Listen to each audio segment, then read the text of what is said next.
Units and measurements के नाम से। अब बच्चों हम लोग बात कर रहे थे लास्ट टाइम वॉल्यूम की, ठीक है, कि volume is the space occupied by an object. याद है, volume is the space occupied by an object. एक रिकॉल दे के फिर आगे चल रहा हूं, सुनना। अब वॉल्यूम के SI यूनिट्स होते हैं metre cube, and non SI units यानी जो SI यूनिट्स ना हो, they are centimetre cube, millimetre cube, litres वगैरह वगैरह, ये सारे वॉल्यूम के यूनिट्स हैं।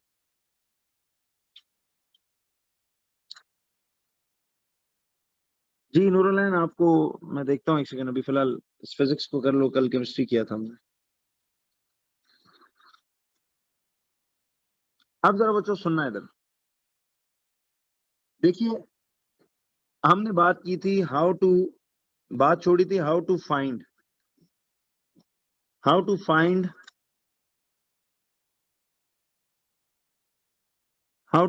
द वॉल्यूम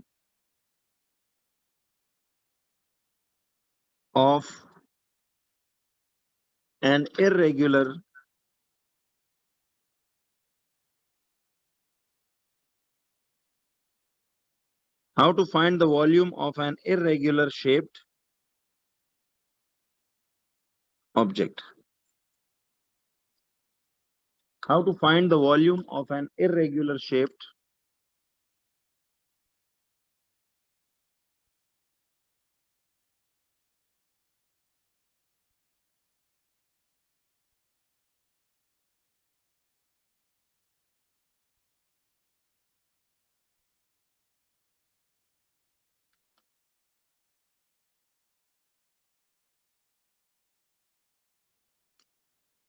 तो बच्चों मैंने आपको क्या कहा था, इसमें दो तरीके हैं। पहला है जिसे पढ़ते हैं हम डिफरेंस इन, ये अब आपने लिखा हुआ है, मैं उसी से आगे कंटिन्यू करूं, डिफरेंस इन वॉल्यूम मेथड। अब आज हम इसको पहले देखेंगे, उसके बाद वो जो सेकंड तरीका है, याद है उसे हम कहते थे यूरेका कैन मेथड, या जिसे डिस्प्लेसमेंट कैन मेथड कहते हैं। याद है लास्ट टाइम हमने इस पे बात छोड़ी थी। बच्चों वॉल्यूम का समझ करना, फिर आप आओगे डेंसिटी के बेसिकली चैप्टर पे, उसके न्यूमेरिकल्स बताऊंगा, डेंसिटी का मीनिंग सिखा चुका हूं। अब जरा देखिए सारे,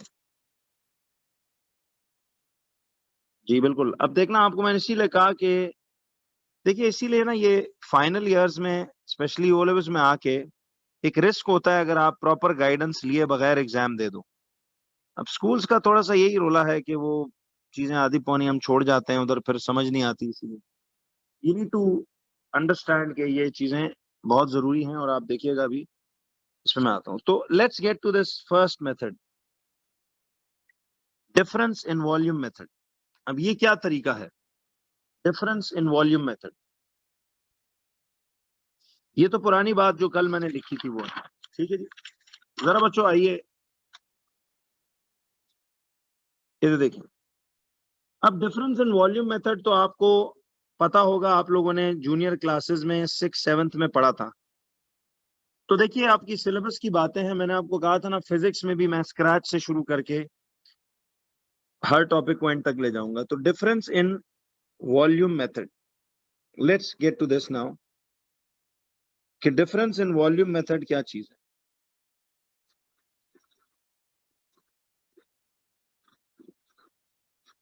जरा देखो, देखिए बच्चों, हमने एक मेजरिंग सिलेंडर, इस एक्सपेरिमेंट में हमने एक मेजरिंग सिलेंडर लेना, ठीक है। आपको पता ना मेजरिंग सिलेंडर पे इस तरह ये जो स्केल्स लगे होते हैं, ये स्केलिंग मैंने आपको 3rd वीक ऑफ सेशन में सिखाई थी, याद है?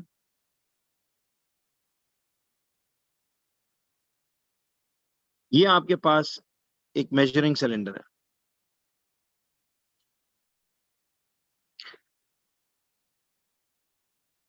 ठीक है, अब टास्क ये है, सुनना आप जरा, टास्क आपका ये है कि जी you are given a small piece of a stone. ठीक है, you have to find its volume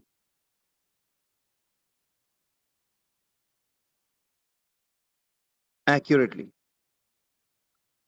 How will you do this? तो आपने इस पत्थर का वॉल्यूम ढूंढने का ये भी फर्स्ट मेथड पढ़ रहे हो। ठीक है, जरा सुने बच्चों, इसका डिटेल्ड जवाब तो मैं आगे लिखवाऊंगा, पहले जरा इसकी मैथमेटिक्स समझ लो कि काम हो कैसे रहा है।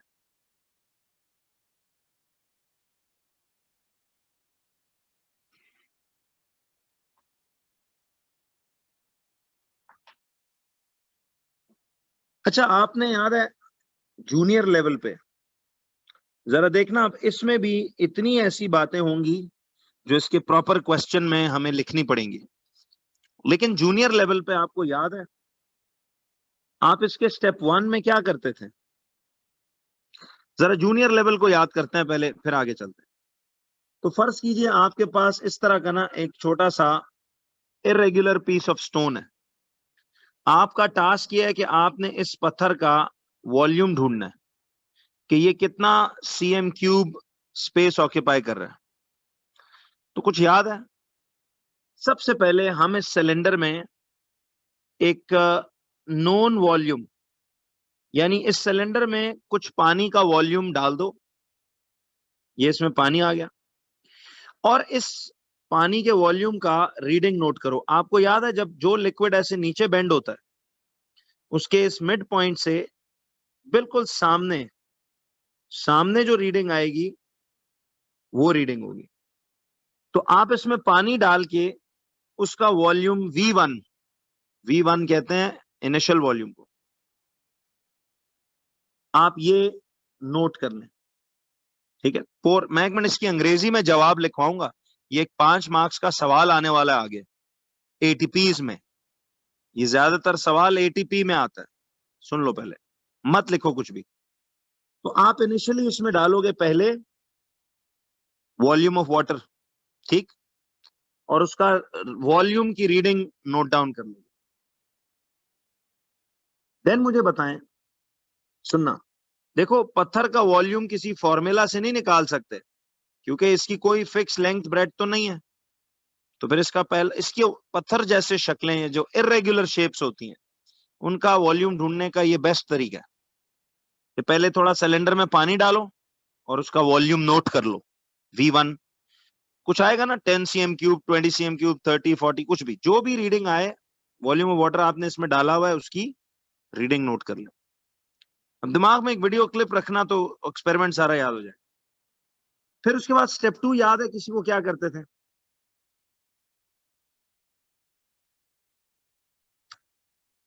रुकमा, आपको ये रीडिंग किस चीज की कह रहे हो? ये जो V1 की रीडिंग कह रहे हो, V1 की रीडिंग कह रहे हो?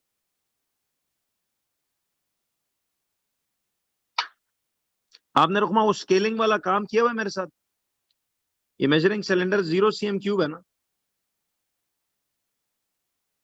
स्केलिंग वाला काम किया हुआ है? हाँ, तो उसी तरह वो याद है ना कि इसकी स्केल्स गिन के देखना है कि कितने cm क्यूब की रीडिंग इसकी आ रही है। मैं एक मिनट आता हूं इस पे। अब फर्ज करो बच्चों, फॉर एग्जाम्पल आप मिसाल के तौर पे इसकी रीडिंग नोट करते हो, ये आती है 20 cm क्यूब। इसका मतलब है इसमें पानी इस वक्त 20 cm क्यूब पड़ा हुआ है। अब आपने क्या करना है कि वो पत्थर इसमें जेंटली, वो पत्थर इस पानी में जेंटली प्लेस कर देना। अब देखो इससे भी वॉल्यूम का बड़ा असल मतलब आपको आएगा।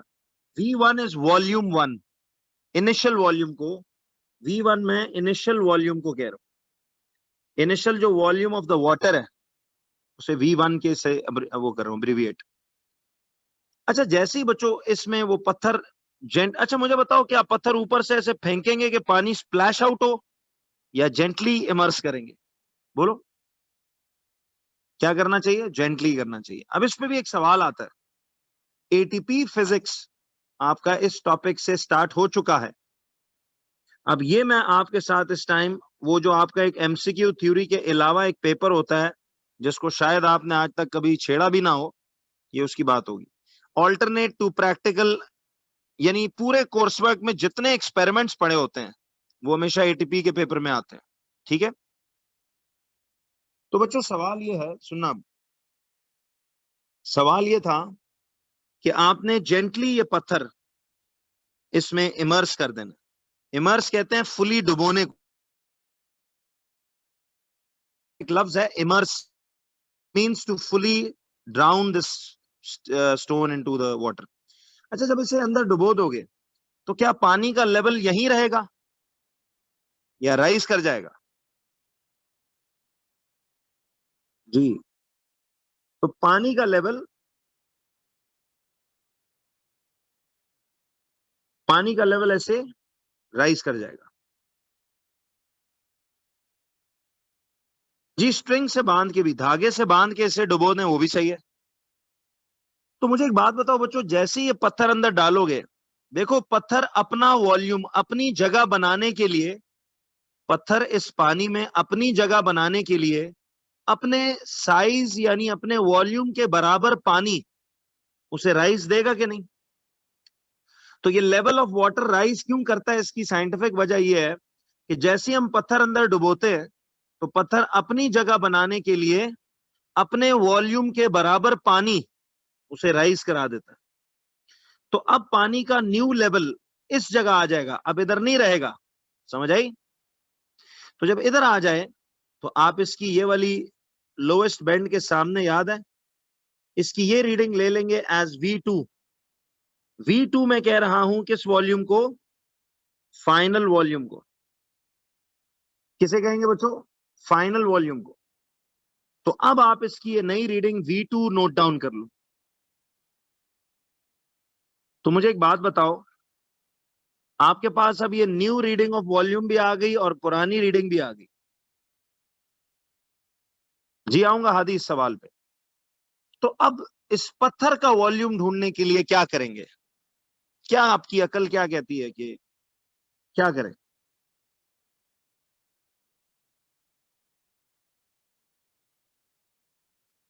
जी, इस फाइनल वॉल्यूम को, फाइनल वॉल्यूम माइनस कर देंगे उसमें से इस इनिशियल वॉल्यूम को, तो क्या बच्चों पत्थर का वॉल्यूम निकल नहीं आएगा?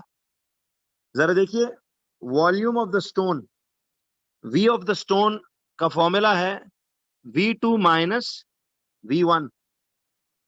क्या ख्याल है? देखो, इनिशियल रीडिंग भी आपने नोट डाउन की हुई है और पत्थर इमर्स करने के बाद न्यू रीडिंग भी।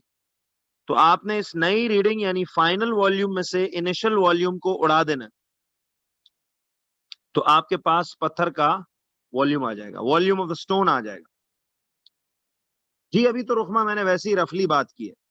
अब आते हैं इसके असल क्वेश्चन के ऊपर। तो फर्ज करो ये V1 20 cm क्यूब था और ये फाइनल वॉल्यूम जो था, suppose this was 35 cm cube, मिसाल दे रहा हूं। तो फाइनल वॉल्यूम 35 था, इनिशियल सपोज 20 था, तो पत्थर का वॉल्यूम कितने cm क्यूब है? बोलो। जी जी अमता, रुकना, अभी ये पूरा डिटेल लिखवाऊंगा, अभी रुक जाएं। तो पत्थर का वॉल्यूम होगा 35 cm cube minus 20 cm cube, यानी 15 cm क्यूब। यानी देखो, वो जो 15 cm क्यूब का राइज आया वो इस पत्थर की वजह से ही था ना। पत्थर ने अपने आप को फिट करने के लिए अपने वॉल्यूम के बराबर पानी को राइज दिया है। तो यही राइज इन द वाटर का जो अमाउंट है वही तो इस पत्थर का वॉल्यूम है। लॉजिक समझ आई? लेकिन अब सुनो, आप लोग को ये तो सिर्फ था बच्चों एक आइडिया देने के लिए कि वॉल्यूम ऑफ द स्टोन कैसे निकलेगा, या किसी भी रेगुलर इररेगुलर शेप्ड ऑब्जेक्ट का वॉल्यूम चाहिए कि आप पहले सिलेंडर में थोड़ा पानी डालो, उसके वॉल्यूम की रीडिंग नोट करो, फिर उसमें जेंटली पत्थर इमर्स करो या वो इरेगुलर ऑब्जेक्ट इमर्स करो, पानी का लेवल राइज करेगा, न्यू वॉल्यूम की रीडिंग नोट कर लो, तो फिर new volume minus old volume यानी V2 माइनस V1 करके पत्थर का वॉल्यूम निकाला जा सकता है। नहीं बच्चों, ये अभी 1 मिनट रुकना, पास पेपर क्वेश्चन, ये तो मैं एक वैसे कॉन्सेप्ट समझा रहा था, लेकिन आप जरा गौर करो, ये मैं किस लेवल की बात कर रहा हूं, ये मैं जूनियर लेवल पे बात कर रहा था, जब आप क्लास 6-7 में ये एक्सपेरिमेंट पढ़ते थे, याद है? लेकिन बच्चों, तो आज से 1 मिनट इसको डेली लाइफ में आप अप्लाई कर सकते हो। किसी भी इरेगुलर शेप का वॉल्यूम चाहिए तो आप इस तरीके से, all you need is a measuring cylinder.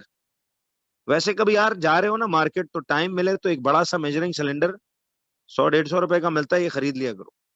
ये घर में छोटे छोटे एक्सपेरिमेंट करने को, वैसे भी साइंस का मैंने आपको कहा है थोड़ा अप्लाई करना है जिंदगी में, तो आप हर दुनिया जहान की चीज जो सिलेंडर में फिट हो सकती है, आप उसका वॉल्यूम ढूंढ सकते हो कि कितने cm³ उसका वॉल्यूम होगा, ठीक है? लेकिन बच्चों अब आ जाइए, 1 मिनट, इस सब को हमें लिखने की जरूरत नहीं थी। असल में अब मैं आपको इस कोर्स में पहली दफा आज एक ग्रैंड एटीपी क्वेश्चन पे लेकर आ रहा हूं। ATP remember is alternate to practical वाला आपका तीसरा पेपर, पहला एमसीक्यू होता है, दूसरा थ्योरी, तीसरा एटीपी। तो एक grand ATP question from the past papers जो कि बहुत रिपीटेडली आता है, जरा इसको ट्राई करना है। तो this is a grand ATP question from the past papers. FAQ ये है, फ्रीक्वेंट क्वेश्चन है, ये बहुत आता है। वो कहते हैं जी कि you have been provided with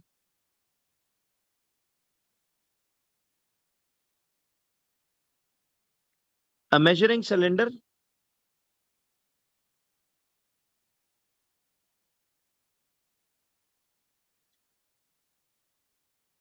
a length of thread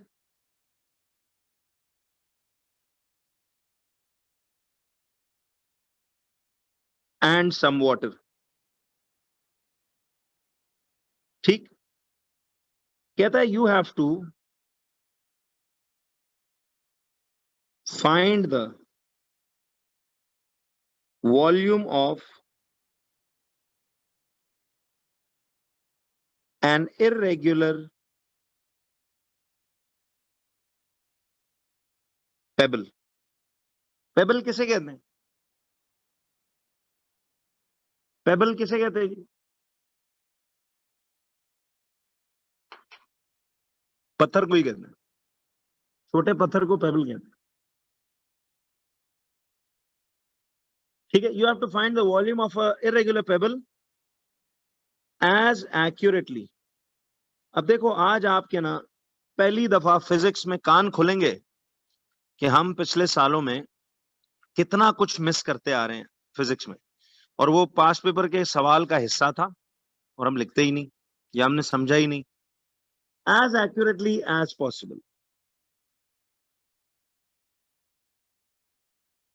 तो ये क्वेश्चन आपका 4 to 5 मार्क्स है।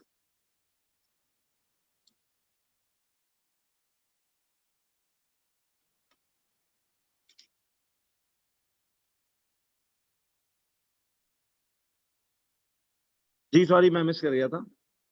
You have been provided with, जी जी, you have been provided with a measuring cylinder, a length of thread and some water. कहते हैं you have to find the volume of an irregular pebble as accurately as possible. तो आगे सवाल लिख लो, कहता है describe in detail how you will do this।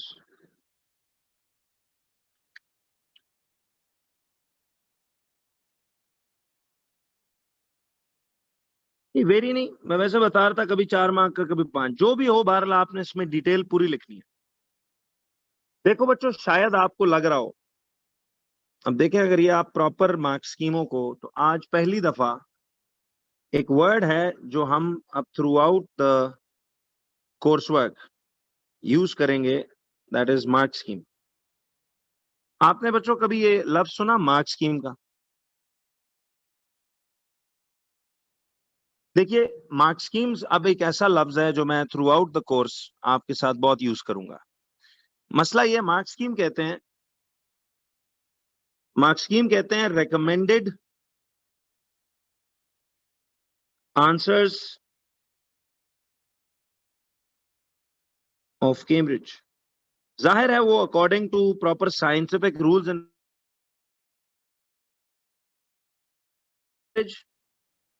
Bye the examiners. तो एग्जामिनर्स का जो रिकमेंडेड जवाब होते हैं किसी भी सवाल के, उन्हें कहते हैं मार्क स्कीम्स। अब ये जो टॉपिकल्स आपको मिलेंगी, जो ईयरलीज एंड पे करोगे, इन सब के अंदर एंड पर मार्क स्कीम अटैच्ड होती है। तो उस पर बड़ी मेहनत हुई है, उसको सारा अलाइन किया है इस तरह उस तरह। अब मार्किंग स्कीम बच्चों बड़ी जरूरी चीज है। देखिए, if you do not answer according to the mark schemes, आपको 0 मिलेगा।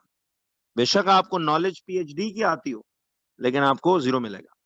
देखिए, आज से बहुत साल पहले जब मेरे पास खैर हर साल टीचर्स ट्रेनिंग पे लोग भी आते हैं, MSc mathematics, MSc physics, MSc chemistry, PhD in maths, PhD in chemistry, PhD in physics.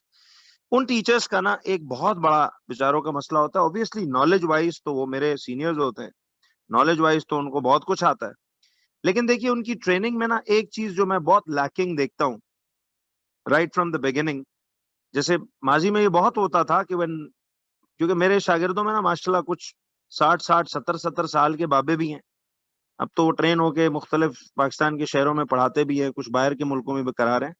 तो उन टीचर्स को ना जब वो ट्रेनिंग पे मेरे पास आए थे, तो एक चीज जो बड़ी लैकिंग होती है उनमें, वो ये होती है जिसको वो खुद भी बड़ा ब्रेवली एडमिट करते हैं कि सर इसीलिए हम लोग ट्रेनिंग पे आपके पास आए हैं कि हमें पता ही नहीं है बातें नहीं होती क्या। जी जी, सीरियसली कह रहा हूँ, मजाक नहीं कर रहा हूँ। ऑब्वियसली अल्हम्दुलिल्लाह मैं काफी सीनियर सिटीजन्स के भी उस्ताद रह चुका हूँ, तो उनको समझाया हुआ है सब ये चीजें, तो जाहिर है माशाल्लाह वो पढ़ा रहे हैं इधर उधर। तो सवाल ये था सुनना कि देखिए, मार्क्स स्कीम के बगैर जवाब देना। अब मैं जब उनका ना कोई इनिशियल एग्जाम लिया करता था कि यार अच्छा आप मुझे बताइए कि कैम्ब्रिज में अगर ये सवाल हो, इलेक्ट्रिसिटी में मिसाल ये क्वेश्चन है, 3 मार्क्स का है, तो आपको इसमें क्या 3 पॉइंट्स लिखने चाहिए। ये वो ट्रेनिंग है बच्चों जो ब्रिटिश काउंसिल या कैम्ब्रिज यूनिवर्सिटी के जो आपके टीचर्स कोर्सेज करने नहीं जाया करते थे। अब तो खैर ये सिलसिला खत्म हो गया, बट जब वो जाया करते थे तो उनको यही बातें उधर सिखाई जाती थी। जैसे पाक स्टडीज में, चलो आसान करता हूँ, लेवल मार्किंग आजकल करते हो ना, लेवल मार्किंग करते हो आप इस्लामियात में और हिस्ट्री में, ठीक है। फिर ज्योग्राफी में देखते हो कि यार कितने मार्क्स किस बात के होते हैं, कितने मार्क्स किस बात के होते हैं। लेवल 1 पे पहुंचने के लिए क्या करना है, लेवल 2 पे पहुंचने के लिए क्या करना है, लेवल 3 क्या होता है, लेवल 4 क्या होता है, ठीक। जैसे पाक इस्लामियात में लेवल मार्किंग है, इसी तरह साइंसेज में मार्किंग स्कीम है। नाउ रिमेंबर, आज के बाद मार्किंग स्कीम्स आपको वो रिकमेंडेड आंसर्स कैम्ब्रिज के सवालों के at the end of your her chapter of topical के एंड पे दिया होता है।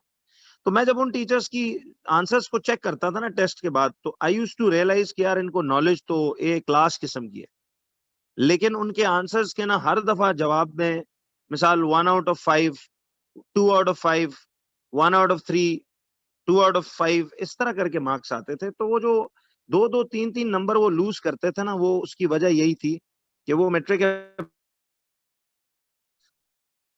नहीं होता था कि मार्किंग स्कीम्स कितनी एक अहम चीज है। तो आपने क्या करना है आज से, कोई भी, मैं जब आपको फिजिक्स केमिस्ट्री में एफएक्यू कराऊं, इट मींस आपने अकॉर्डिंग टू मार्क्स स्कीम्स जवाब देने। अच्छा, ये चूंकि एफएक्यूज हैं यानी कुछ फ्रीक्वेंटली आस्क्ड क्वेश्चंस हैं, तो इसीलिए उन्हें मैं नोट्स में लेके आया हूं, और उस एफएक्यू से एक बड़ा जबरदस्त सेंस बनेगा और आप उससे रिलेट कर पाओगे बाकी तजुर्बों को भी। तो आज से हमारा बिस्मिल्लाह हो चुकी है जी एटीपी के कॉन्सेप्ट्स की। तो फिजिक्स एटीपी तो आपका राइट फ्रॉम हेयर स्टार्ट हो गया, और अब चैप्टर आखिरी कोर्स के आखिरी चैप्टर तक, हर चैप्टर में आप 2-3-4 एक्सपेरिमेंट्स पढ़ोगे जिनके बारे में एटीपी क्वेश्चन। नहीं अली, ऐसी बात नहीं है कि इसमें कैमरेज का फॉल्ट है कि they accept the knowledge not the answers that they have set. मतलब ये है कि मार्क स्कीम जो है ना एक बड़ा प्रिसाइज और टू द पॉइंट तरीका है जवाब देने का, फालतूगिरी नहीं करनी हमने। देखिए असल में मैट्रिक एफएससी साइट पे आपने सुना होगा बहुत इनकरेज किया जाता है कि जी आप 6-6 सफ़े लिखें, आप 15-15 सफ़े लिखें। तो अब जमाना बदल गया है, बात करें टू द पॉइंट। अगर मैं आपसे पूछूं व्हाट इज योर नेम, तो आप just tell me your name, अपने अपना एड्रेस, अपना टेलीफोन, अपना जनाब हॉबीज मुझे नहीं बतानी। मार्क्स स्कीम ये चीज करती है, अब समझ आइए आपको। वो लेंथ नहीं नापता, वो आपने देखा ना ऐसे वो गिठे से नहीं नापते कि जी 2 गिट का जवाब है, 3 गिट का जवाब है तो उसको 2 नंबर दो, 4 नंबर दो। कैवरेज में टू द पॉइंट रहना है, प्रिसाइस रहना है। तो इसलिए वो आंसर सेट कर देते हैं कि यार ये जरूरी जरूरी बातें हैं, इनको डिस्कस करो भाई, बाकी फालतूगिरी उसमें हम नहीं करेंगे, ठीक है। अच्छा तो अब आ जाओ जरा, सबसे पहले ये आपका सवाल था, वही क्वेश्चन है कि जिसमें हमने वो काम किया था। जरा अब 1 मिनट बच्चों, मैं आपको इसका जो प्रॉपर रेकमेंडेड आंसर है वो मैं पहले आज लिखवा देता हूं, फिर मैं आपको समझाऊंगा। देखना अब इसमें आपको सिर्फ मैं ना एक चीज बताना चाहता हूं कि जूनियर लेवल पे जो पढ़ के आए थे और अब जो लिखना है उसमें कितना जमीन आसमान का फर्क है। तो पहले आप ना जरा इसका एक रेकमेंडेड आंसर मेरे साथ साथ लिखते जाओ, फिर मैं इसको प्रॉपरली समझाऊंगा। जी नहीं, नेगेटिव मार्किंग नहीं होती बच्चों, हसान, नेगेटिव मार्किंग नहीं होती, लेकिन आपने एक्स्ट्रा बात नहीं करनी, to the point, correct and precise, ठीक है। तो अब जरा देखो इसका जो जवाब है वो क्या होगा। आपने सवाल लिख लिया सबने? तो देखिए मैं आपको भी फिलहाल, सुनो बच्चों, समझा नहीं रहा हूं, पहले मैं आपको इसका जवाब लिखवा देता हूं, फिर मैं आपको explain one by one point करूंगा कि ये मैंने क्या लिखा है, ठीक है। जी अब जरा सुनिएगा। देखिए इस टॉपिक में सबसे पहले, इस ग्रैंड एफएक्यू क्वेश्चन में सबसे पहला पॉइंट जो आपने लिखना है, अब ये मैं आंसर आपको, कैम्ब्रिज रिकमेंडेड आंसर आपको मैं अब बता रहा हूं। अब उसमें पहला बुलेट पॉइंट क्या है, तो आप लोग जी के, देखिए इसमें आपने पहला बुलेट पॉइंट इसमें ये लिखना है,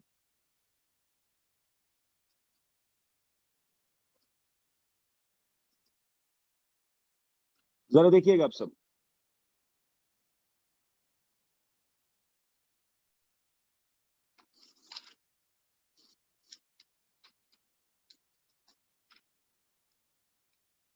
सुनो,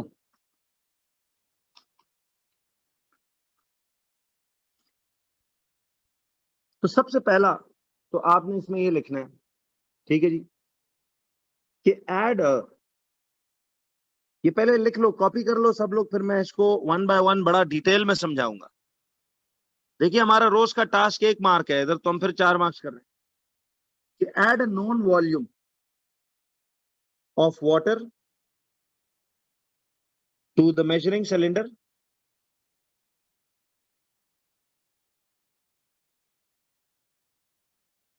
add a known volume of water to the measuring cylinder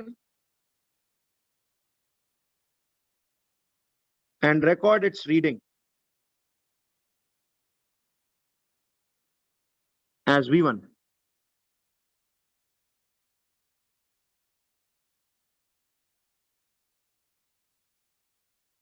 अच्छा आपने जवाब पैराग्राफ्स में देना है, बट हम नोट्स में ना बुलेट पॉइंट्स बनाएंगे ताकि क्लियर आपको आंसर है।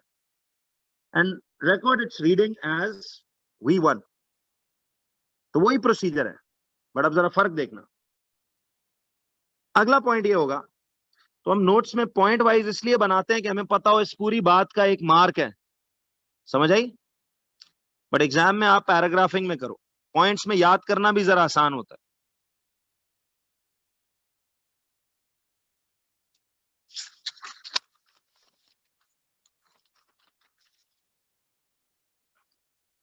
ये रही जी प्रीवियस पेज। अभी मैं इसको बच्चों समझा नहीं रहा हूं, पहले आपको वो बेसिक बेसिक बता दिया ना, अब पहले मैं इसका फुल जवाब लिख दूं कि थोड़ा सा आपको रियलाइज हो कि हम लोग कितना of sequence, of the mark scheme answers लिखते हैं। तो पहले तो इसको जरा समझें, इसकी इंपॉर्टेंस, फिर समझाऊंगा वन बाय वन उस हर स्टेप की क्या हरकत के मकसद क्या है।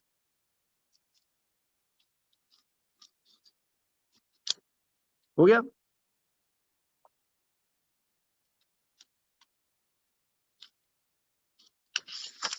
जी इंशाल्लाह इब्राहिम, आगे भी बहुत अच्छा लगेगा आपको भी। तो फिलहाल सिर्फ थोड़ा सा ना आपको जरा इजी बातें समझा रहा हूँ, तो आप देखना आगे बड़ी काम की चीजें आने वाली हैं।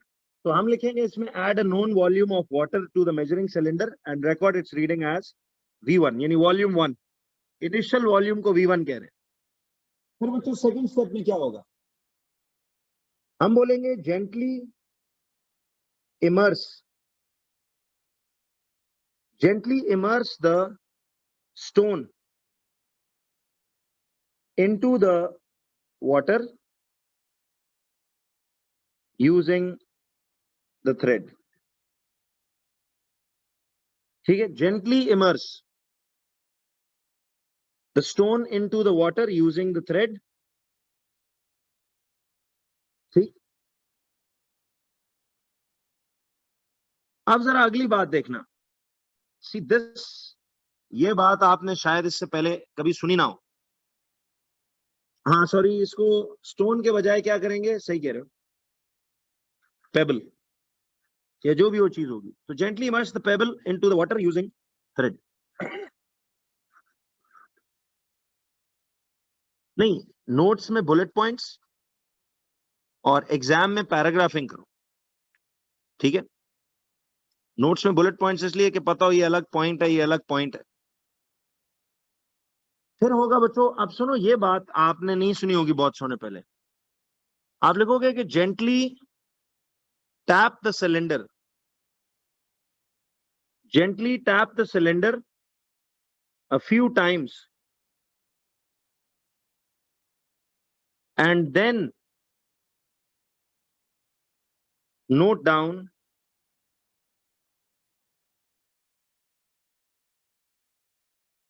the final reading of volume as V2। अब मुझे ईमानदारी से बताओ कितने लोगों ने यह बात पहले सुनी हुई है कि फाइनल रीडिंग लेने से पहले आपने सिलेंडर को a few times टैप करना। तो देखिए मेजॉरिटी ने इसको सुना ही नहीं कभी, बिल्कुल सही है। हालांकि इस पॉइंट का पूरा एक सॉलिड मार्क है, इसकी बात कर रहा था। और जो मैं आपको कह रहा था ना, PhD नॉलेज वाले बातें तो उनको पता होती थी कि ये होता है, बट मार्क स्कीम को अब बीच में लाना जरा देखते। जी आई विल टेल यू ये क्यों करता हूं। एज आई सेड कि अभी मैं सिर्फ जवाब लिखवा रहा हूं, फिर one by one her point की वजह बताऊंगा।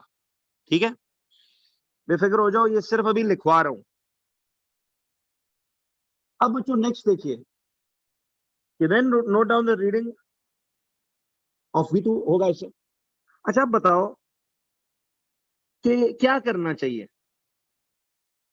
सब अंग्रेजी में कैसे बोलूं, सब्ट्रैक्ट V1 फ्रॉम V2 या V2 from V1?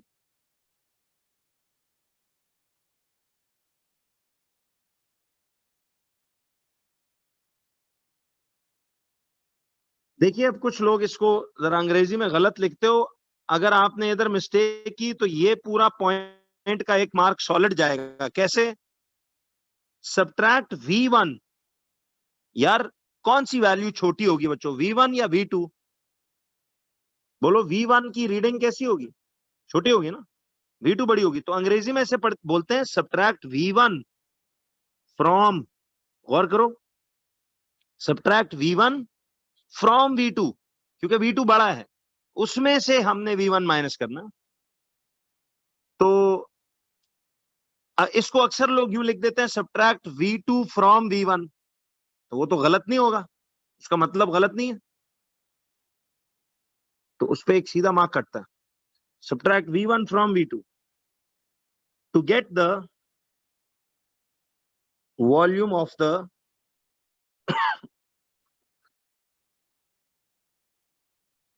Volume of the pebble. ठीक है जी फैजान, इस पे बात करेंगे कि फ्लोटिंग ऑब्जेक्ट्स के साथ क्या करें, बताऊंगा। उसके साथ फिर हम एक लोहे की चीज बांध के डुबोएंगे उसे। I will get to that. जी वर्नियर कैलिपर, माइक्रोमीटर सब सिलेबस में। तो subtract V1 from V2 to get the volume of the pebble. अब बच्चों एक बात पे आओ कितने लोग समझते हैं कि जी इधर काम डन हो गया? How many of you think that you scored those marks? बताएं, वैसे कोई बात नहीं।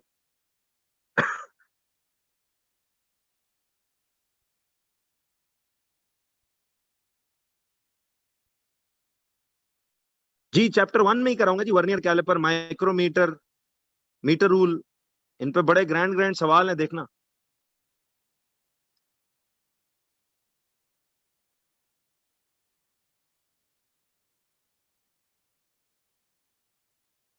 अच्छा हमजा, आप बोल रहे हो there is a point left, क्या पॉइंट लेफ्ट है वैसे?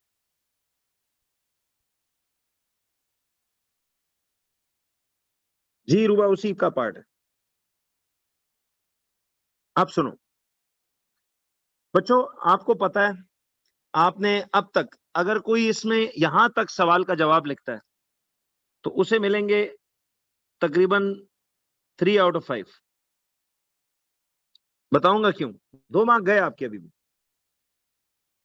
This is the importance of mark schemes. आपको कुछ समझ में आई बच्चों कि अब ये कहानी उस तरह नहीं है कि बस खाली सूखे सूखे रट्टे मार लिए और लिख के मैं छाप के आ जाऊं, 1.5 फुट का जवाब लिख दूं तो जी मार्क्स मिल जाएंगे, ऐसा नहीं है। Now watch, I will tell you कि ऐसा क्यों हुआ। आज बच्चों आपको ना मैं मार्किंग स्कीम का रूल नंबर 1 बताने वाला हूं। मार्किंग स्कीम्स का रूल नंबर 1 बताने वाला हूं, सुन लो। नहीं नहीं, अब इसको समझ के करना। देखें, उसने कहा कि आपको एक सिलेंडर, धागा, पानी वानी पेबल दिया हुआ है, you have to find the volume of the irregular pebble as accurately as possible. इस वर्ड को हाईलाइट करो सवाल में, एज एक्यूरेटली एज पॉसिबल। अब इधर खोलेंगे कान पहली दफा। याद रखिए बच्चों, जब भी किसी एक्सपेरिमेंट के बारे में वो सवाल करे और बोले कि जब कि हमने रिजल्ट को एज एक्यूरेटली एज पॉसिबल निकालना है, तो आज से एक कानून दिमाग में बैठा लो, which is a rule from now on. जी हसान बच्चे, मैंने अभी एक्सप्लेन नहीं किया। अच्छा, why are you people saying के रिपीट? डोंट वरी बच्चों, I haven't explained it yet यार, अभी तो मैंने कुछ किया ही नहीं, अभी तो मैं लिख ही जा रहा हूं। देखो, पढ़ने के 2 स्टाइल्स होंगे, ठीक है जी। पढ़ने के 2 स्टाइल्स होंगे। मेजोरिटी ऑफ द टाइम्स पहले समझाऊंगा लॉजिकली हर लिहाज से, फिर लिखवाऊंगा। बट बहुत रेयरली कई दफा ऐसा होगा कि पहले लिखवा के फिर मैं इसका जवाब आपको समझाऊंगा। अल्टीमेटली समझाऊंगा, ये तो तसल्ली रखो। मैं आपको एक बात सिर्फ बता रहा हूं, सुनना।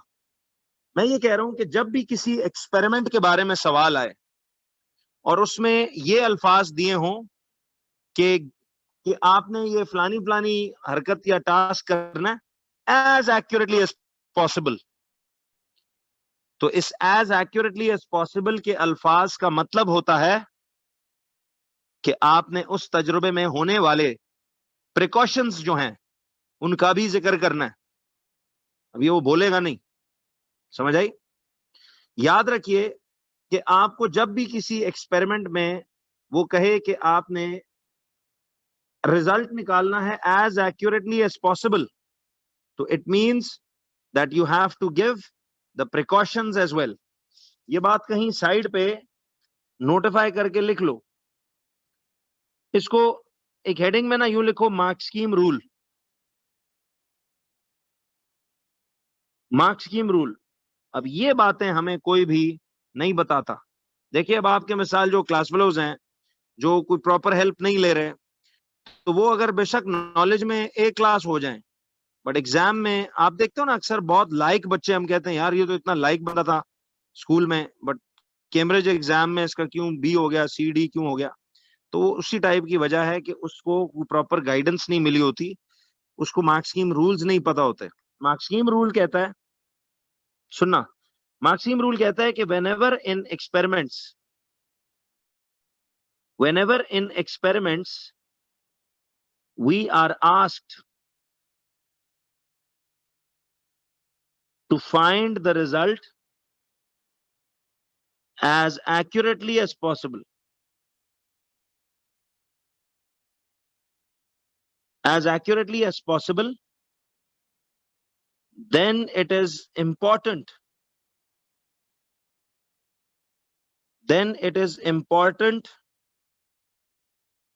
to give the precautions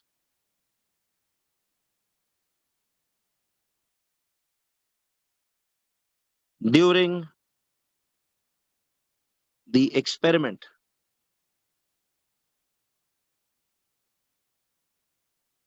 Then it is important to give the precautions. जी राफे कर देता हूं, अभी रुक जाओ, फ्लिप से ज्यादा जरूरी ये बात है कि आप जब भी एक्सपेरिमेंट्स करो और उसमें वो बोले कि result as accurately as possible चाहिए, तो फिर उसमें मस्ट होता है कि आप प्रोसीजर के बाद प्रिकॉशंस भी लिखें। बताऊंगा इसकी क्या प्रिकॉशंस है और हर एक की लॉजिक क्या है। जी बताता हूं बच्चों, एक लफ्ज है प्रिकॉशंस।